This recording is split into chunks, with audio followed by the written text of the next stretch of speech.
Have you ever felt it? That strange, quiet hum of unreality just beneath the surface of your everyday life? A feeling that even in your happiest, most perfect moments, something is fleeting, like trying to hold water in your hands, leaving you with a quiet, inexplicable sadness when it slips away. What if I told you that the answer to this profound question isn't found in a dusty book or a complex scientific theory, but in looking at your own mind with a radical and fearless honesty? The Buddha taught that the path to ultimate truth doesn't involve adding new beliefs, but bravely letting go of the beautiful, painful illusions we cling to every moment. In this video, we are not going to talk about escaping the world. We are going to explore the blueprint of reality itself, as laid out by one of history's greatest minds. We will uncover the two levels of truth that explain our daily lives, dissect the real engine that drives our experience, and finally, touch upon the ultimate freedom that lies just beyond the veil of illusion. This isn't just philosophy, it's a practical guide to waking up. Have you ever truly wondered if the world you're living in, the world you experience through your senses every single moment, is actually real? This isn't just a question for philosophers sitting in ivory towers or for late-night conversations. It is a question that touches something deep and tender in all of us. It's that subtle feeling of emptiness you might sense even when, on the surface, everything seems fine. It's the quiet ache that follows a moment of perfect beauty, as you watch it end too quickly. The Buddha never asked anyone to blindly believe a single word he said. His invitation was far more radical and direct. He simply invited us to look directly and courageously at our own first-hand experience, without assumptions, without clinging to what we want to be true, and without fear of what we might find. To help us on this journey of seeing, he taught that reality presents itself on two distinct levels. The first is what he called conventional truth, or samadhi sakha. This is the world we all live in every day. It's the shared agreement, the common language that allows society to function. When you say, "This is a chair," or "I feel cold," or "I love you," you are speaking the language of conventional truth. It's not wrong. In fact, it's incredibly useful and necessary. Buddhism does not deny this reality. If someone throws a rock, you will feel pain. That pain is conventionally real. If someone offers you a genuine smile, a feeling of warmth will arise. That warmth is conventionally real. This level is respected for what it is, the functional, operational reality of our lives. But the Buddha also pointed to a deeper layer, a more fundamental dimension of reality which he called ultimate truth, or paramattha sakha. This is the truth that exists beyond our names, our labels, and our stories. It poses a more challenging question. What is this moment? Really, when we strip away all of our mental commentary, what remains when we stop saying mine, me, and should have? It is here, at the gateway to ultimate truth, that the word illusion becomes crucially important. But let's be incredibly clear. Buddhism does not say the world is fake or that it doesn't exist. The pain of the rock is real. The illusion is far more subtle and far more personal. The Buddhist idea of illusion is radically different from how it's often understood in Western thought. In Western philosophy, an illusion is frequently seen as a problem of knowledge, a trick of the senses. Thinkers try to break past these false appearances to discover some eternal, unchanging thing that is the real truth. In science, an illusion is often described as a cognitive error, our brain misinterpreting signals of light, space, or time. It's a matter of description, what's really going on beneath our perception.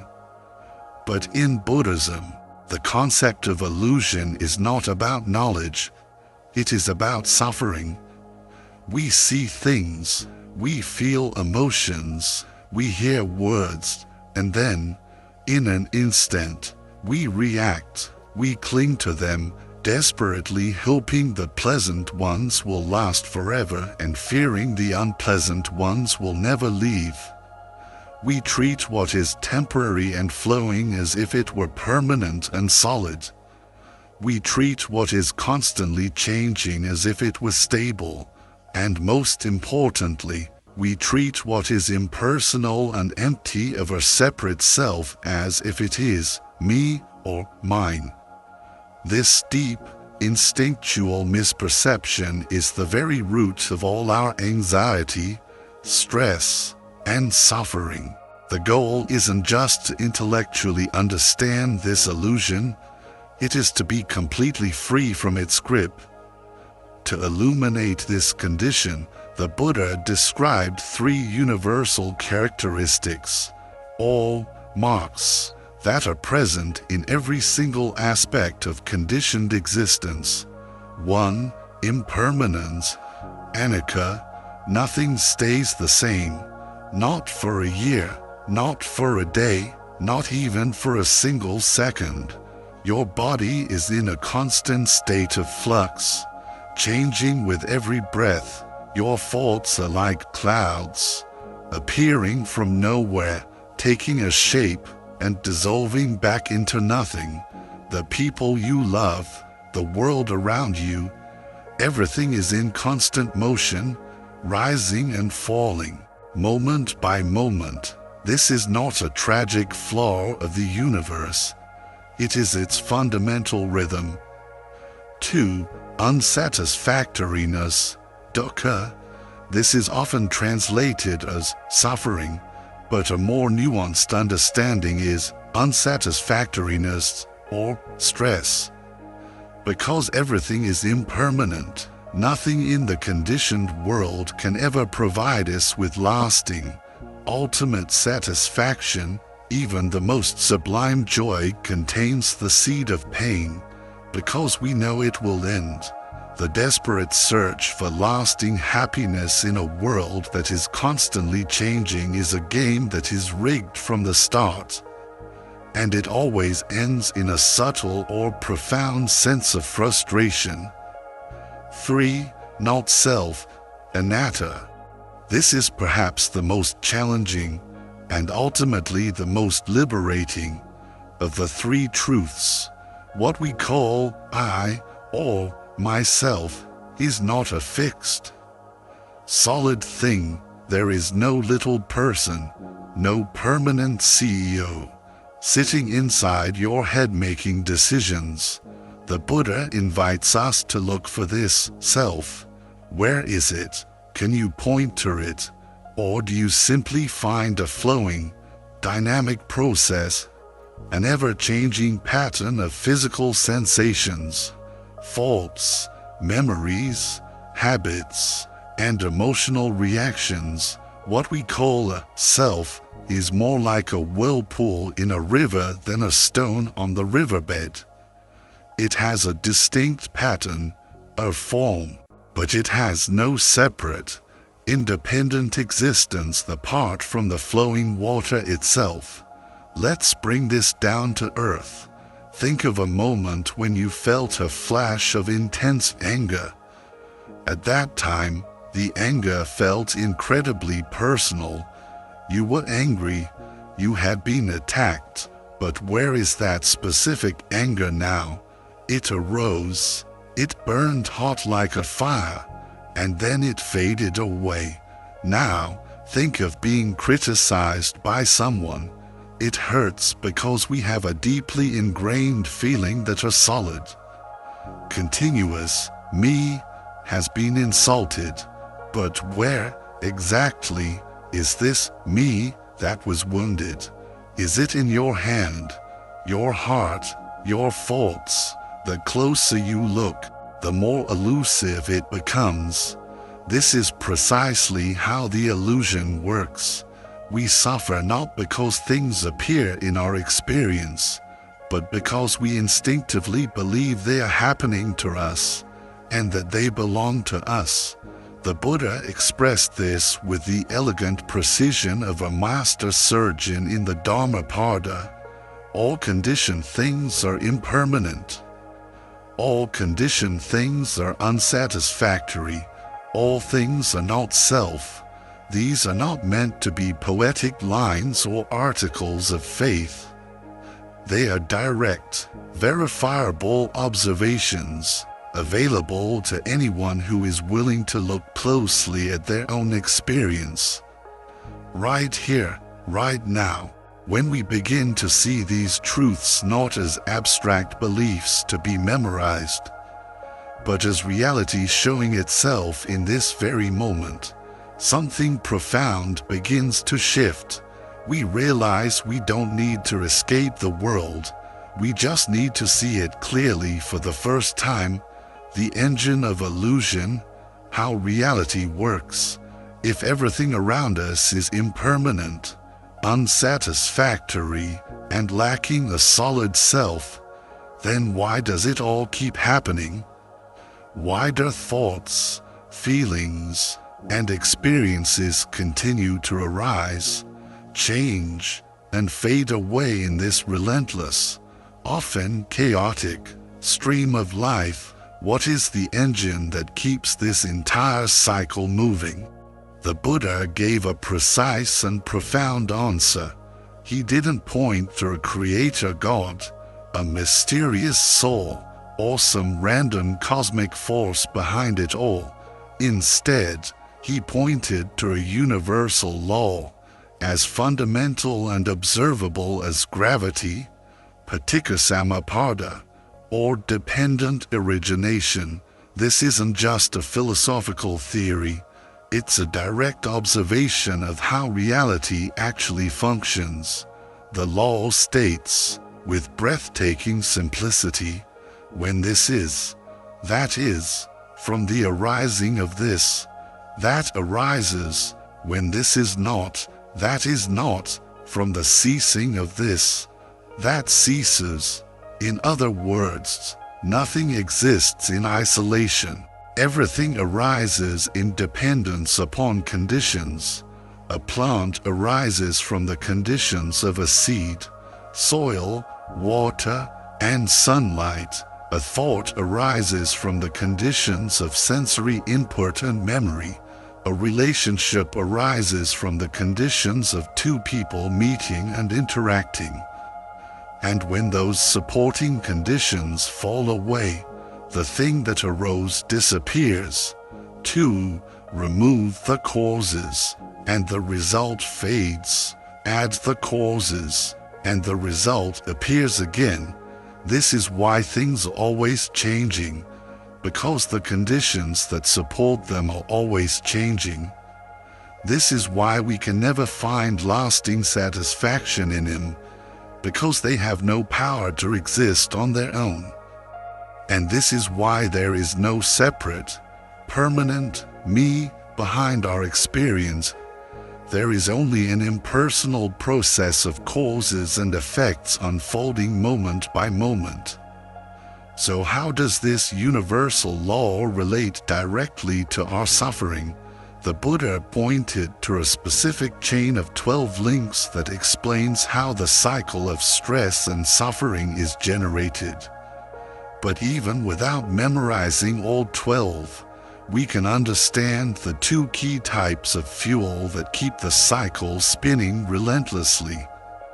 The first fuel is ignorance, the vidya, but this ignorance isn't stupidity or a lack of intelligence.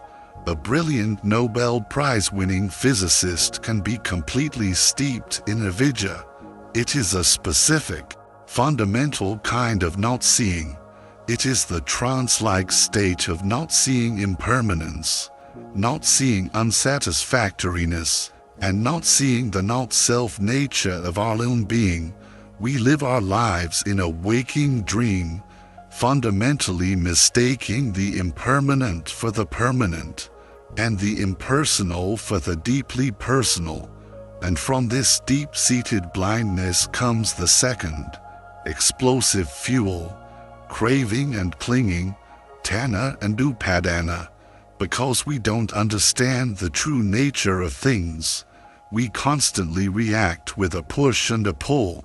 If something feels good, we instinctively crave for it to continue and we cling to it with a white-knuckled grip.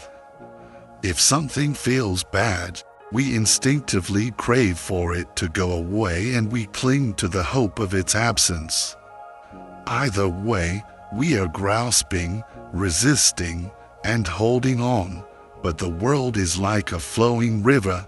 It is always moving. Trying to grasp the river, to hold it still, only creates friction and struggle.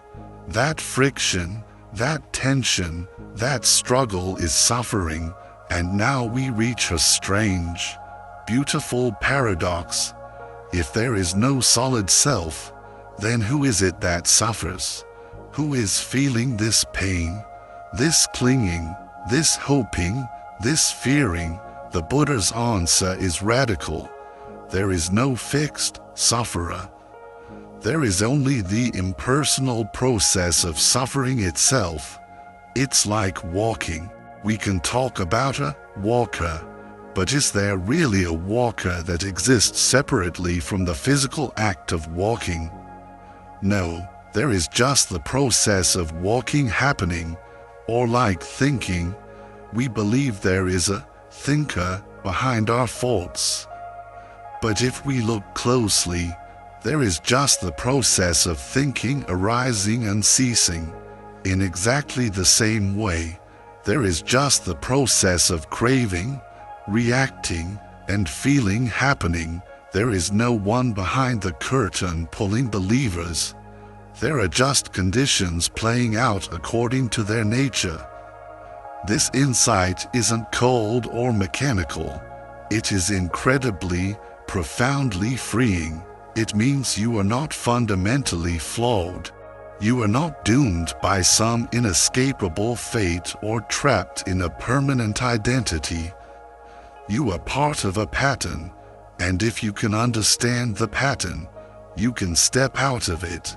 The Buddha didn't describe this reality as a prison, but as a path. As he said, one who sees dependent origination sees the Dharma. One who sees the Dharma sees dependent origination. To see this law clearly is to see reality itself, not as something happening to you, but as an impersonal process happening through you. You are not a powerless victim in this world, but you are not a fixed, separate self either. You are part of an unfolding, interconnected dance of causes and conditions. And the moment you stop clinging, the moment you stop feeding the cycle with ignorance and craving, you change the entire flow. That's not just philosophy. That is the key to liberation. The ultimate truth. What lies beyond the illusion? If our ordinary life is a conditioned reality, shaped by ignorance and craving, an endless, flickering stream of impermanent events, then what lies beyond it? If what we experience daily is, in a sense, a profound illusion, is there something unconditioned, something timeless, something truly real? This is where the Buddha's path turns from analyzing the problem to pointing toward the solution. It turns toward what he called the ultimate truth, a reality that is not created, not born, and not dependent on anything. But to even begin to approach this truth, we need to understand a concept that is both deeply liberating and almost always misunderstood: emptiness, or sunnata. When people hear the word emptiness, they often imagine a blank void, a cold and terrifying nothingness, a denial of all meaning. But in the context of Buddhist thought, this is a complete misinterpretation. Emptiness is not a lack of meaning or existence. It is the very key to understanding how reality works. Emptiness simply means that things do not exist independently or permanently from their own side. They arise only through the coming together of conditions. And because of that, they are empty of a separate, fixed, isolated essence. The classic analogy is a wave on the ocean. You can clearly see it. It rises. It has a form. It moves. And it eventually crashes. But is the wave something separate from the water? No, the wave is just the water in a temporary state of motion. A form shaped by conditions like wind and energy. It exists, but it has no independent, core identity. It is empty of being a wave all by itself. This is what it means to be empty, not non-existent, but interdependent, fluid, and free from the illusion of a solid, separate self. In fact, far from being a negation, emptiness is the space of infinite possibility. It is because a seed is empty of a fixed, predetermined outcome that it has the potential to grow into many different forms depending on the conditions it meets. It is because your mind is empty of a fixed, unchanging self that you are free to respond to life with wisdom and compassion instead of just reacting blindly from old habits. Emptiness is what makes change, growth, and liberation possible. This brings us to a profound insight that lies at the heart of Buddhist wisdom. Emptiness and dependent origination are not two separate ideas. They are two sides of the very same truth. It is because all things arise based on causes and conditions, dependent origination, that they are inherently empty of a separate self. And it is because they are empty that they are able to arise, change, and pass away in this dynamic, living, interconnected world. But the Buddha didn't teach this to give us a clever intellectual framework to think about reality. He taught it so that we could be free, when this truth is not just understood with the thinking mind, but is seen directly and viscerally in one's own experience. It opens the door to Nibbana, a state of freedom that is beyond all illusions. Nibbana is not some heavenly paradise we go to after we die. The word literally means to extinguish or to blow out. But what is extinguished? It is the inner fire, the consuming fire of greed, hatred, and delusion. It is the complete and final cessation of ignorance. It is the ending of the mind's restless, exhausting grasping and resisting. It is not an altered state of consciousness. It is the natural, unshakable peace that is revealed when we finally stop trying to manipulate reality and simply see it, and be with it, exactly as it is. That's why the Buddha spoke of Nibbana with such great precision and restraint.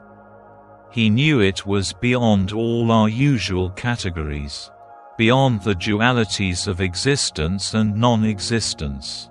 To try to explain it fully is like trying to describe the taste of honey to someone who has never tasted sweetness. The taste may be indescribable, but the recipe is not. The Buddha didn't just point to a distant shore of freedom. He laid out a clear, practical, and systematic path to get there. But how does one even begin to walk this path? How do we move from intellectually understanding these ideas to directly experiencing them? That journey begins with the training of the mind.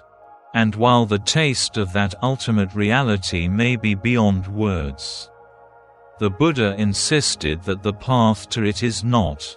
Any description is just a finger pointing to the moon, not the moon itself.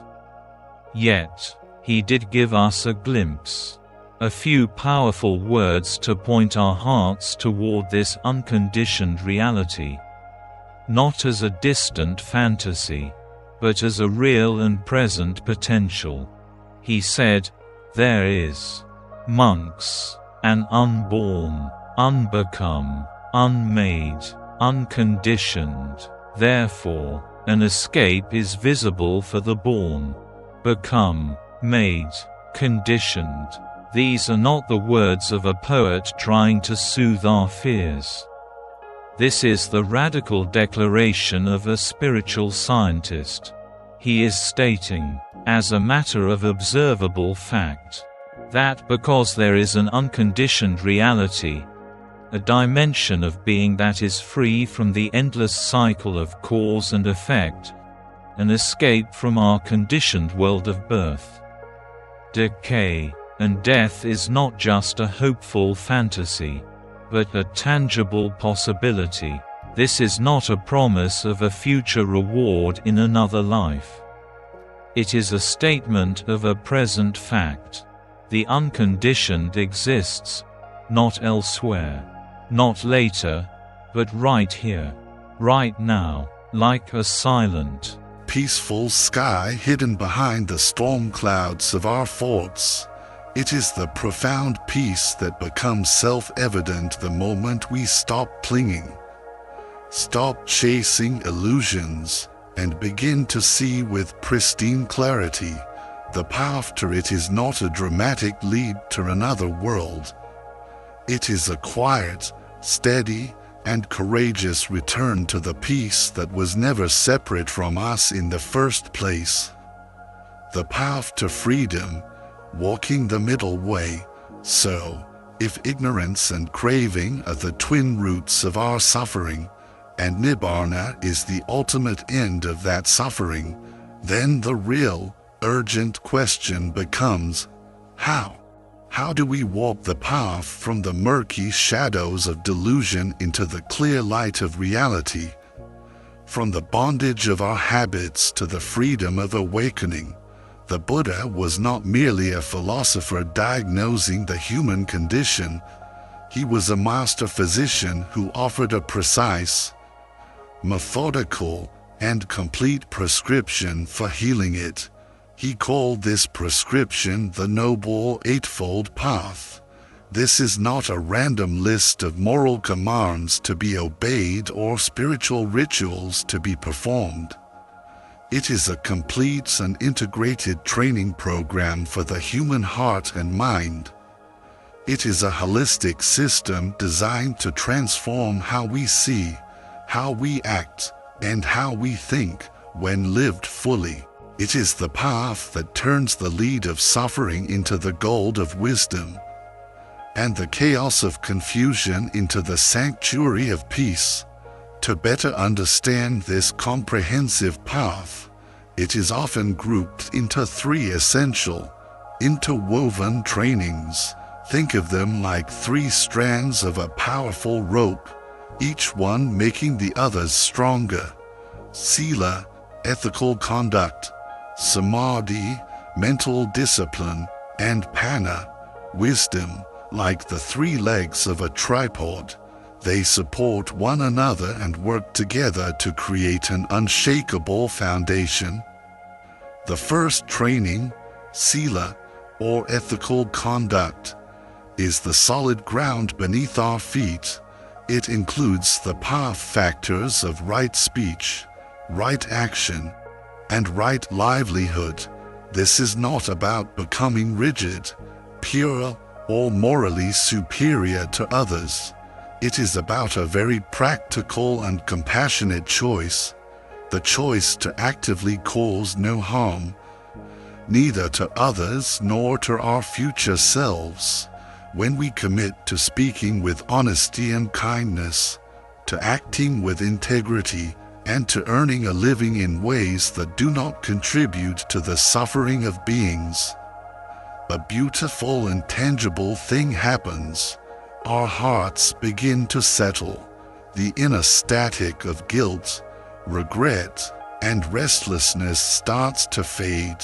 A mind free from remorse becomes naturally clear and calm, like a mountain lake when the wind finally ceases. Morality is not the final goal of the path, but without this stable, peaceful foundation, nothing else can be built upon it. From that stable ground of ethical living, the second training arises, samadhi, or mental discipline. This includes right effort, right mindfulness, and right concentration. Here, the work turns powerfully inward. We learn to gently quiet the relentless noise of the monkey mind, to skillfully steer our thoughts away from what is harmful and toward what is beneficial, and to sustain our attention with a gentle yet unwavering persistence. Mindfulness, as we will see, is not just a relaxation technique. It is a way of being radically and fully awake in each moment of our lives. When the mind becomes concentrated, it gains immense strength and clarity. It is no longer scattered and weak, blown about by every passing gust of craving or fear. Like a magnifying glass that focuses the diffuse power of the sun into a single, intense point of fire, a unified and concentrated mind gains the power to cut through the deep-seated illusions that were previously invisible to us. And finally, with the bright light of that clear and concentrated mind, we arrive at the third and culminating training, panna, or wisdom. This includes right understanding and right intention. And here, we must be careful. Wisdom in Buddhism is not merely collecting intellectual knowledge. You could memorize the entire Buddhist canon, explain every philosophical point with perfect eloquence, and still be profoundly unwise. True wisdom, or panna, is experiential. It is seeing for ourselves, in our own bones, the impermanent, unsatisfactory, and selfless nature of all things. It is the aha moment of recognizing, with undeniable clarity, that our grasping, our stubborn, deeply ingrained insistence that things be other than they are, is the sole chain that binds us to the wheel of suffering. Right understanding gives us the map, but it is right intention, the sincere aspiration for freedom, renunciation, and goodwill, that actually turns our hearts in the direction of liberation. This entire path is radically different from belief systems based on dogma or blind faith. In many ways, it shares much with the scientific method in its unwavering emphasis on direct observation, investigation, and personal verification, but instead of looking outward to measure the physical world, this is a science of the inner world. The laboratory is our own mind and body. The experiments are our actions, our speech, and our state of awareness. And the goal is not knowledge for its own sake, but total liberation from suffering. The Buddha described this comprehensive eightfold path as the middle way, a path of profound balance that masterfully avoids the two extremes he saw in the world. On one side is the extreme of sensual indulgence, the hopeless search for happiness through chasing pleasant experiences. On the other side is the extreme of harsh self-denial and asceticism, the attempt to purify the self through pain and punishment. The middle way avoids both. It is a path of clarity, of balance, of waking up. In his very first discourse after his enlightenment, he declared, avoiding both these extremes, monks, the middle way realized by the Tathagata, producing vision, producing knowledge, leads to calm, to direct knowledge, to self-awakening, to nibbana. This path is not about becoming someone better or holier. It is a process of subtraction, not addition. It is about gently and skillfully removing what is false, what is conditioned, what is illusory, until what remains is simple, clear, and unshakably free. Beneath all our layers of confusion, fear, and habit, there is already a seed of awakening.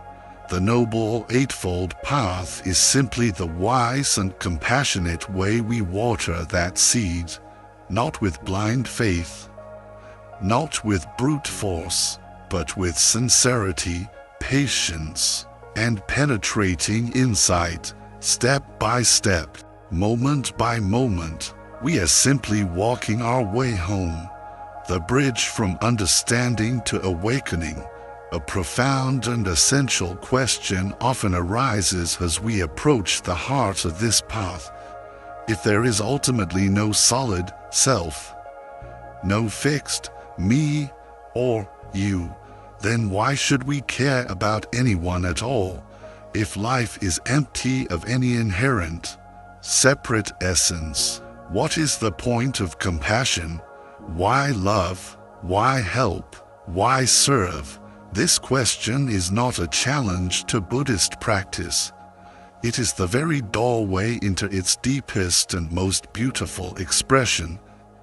Compassion in Buddhism is not a moral commandment issued from on high.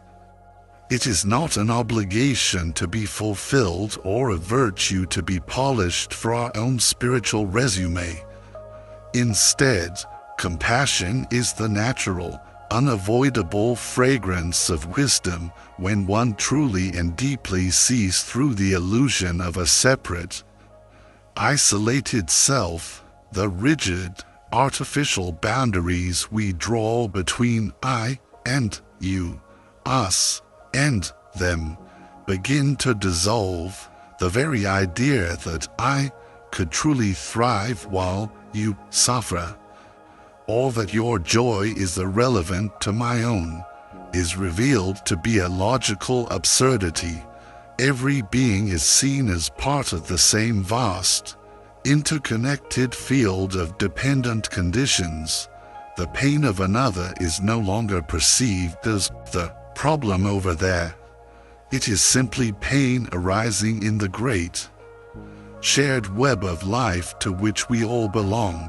Just as your left hand instinctively rushes to soothe your injured right hand without a moment's thought or moral debate, the wise heart responds to suffering with compassion, not out of a sense of duty, but out of profound clarity. It is not forced. It is simply what love looks like when the illusion of separation ends. In this way, wisdom and compassion are not two separate paths, but the two essential wings of the same bird, the bird of awakening that alone can fly beyond the realm of suffering. But understanding this intellectually, no matter how perfectly, is not enough. You can memorize every teaching, quote every sutta, and flawlessly explain the concept of emptiness, and still be completely trapped by your own suffering. You can describe the truth of impermanence with beautiful, eloquent words, yet continue to be enslaved by anger, fear, or grief. This is the critical gap between knowing and seeing, between reading the map and actually walking the land.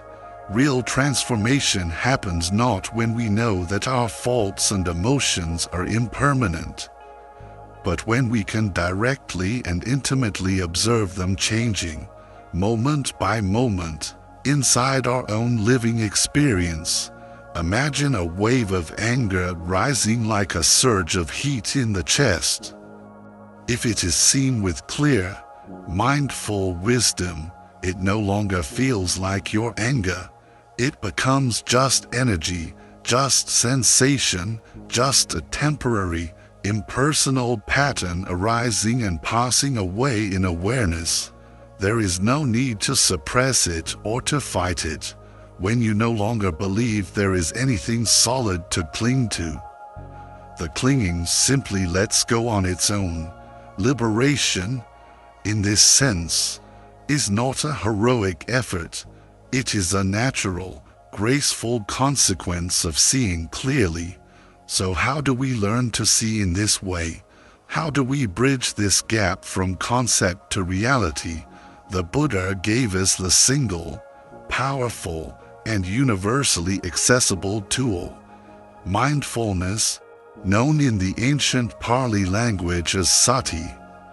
Its essence is simple, but its practice is profound. It is the quiet, radical act of paying full, kind, and non-judgmental attention to this present moment, exactly as it is. Not analyzing it, not controlling it, not judging it, just knowing, gently and directly, what is happening, whether it's a sensation in the breath, a feeling in the body, a thought in the mind, or an emotion in the heart. With the consistent practice of mindfulness, your own body and mind become your laboratory. You no longer need to rely on ancient texts or external beliefs. The teachings of the Buddha begin to unfold not as doctrine to be memorized, but as direct, personal insight. The three marks of existence, impermanence, unsatisfactoriness, and not self, cease to be abstract philosophy and become your living, breathing reality. And the first step on this grand journey is astonishingly humble. Just sit for 1 minute. Feel the sensation of the breath coming in. Feel the sensation of the breath going out. Don't try to deepen it. Don't try to stop thinking. Simply rest in the bare, simple knowing that breathing is happening. This gentle, honest, and unpolished attention, this is the beginning of the entire path. It is the seed of wisdom. It is the doorway to freedom. The Buddha himself described this path of mindfulness as the most direct route to awakening. He called it the one and only way. This is the direct path.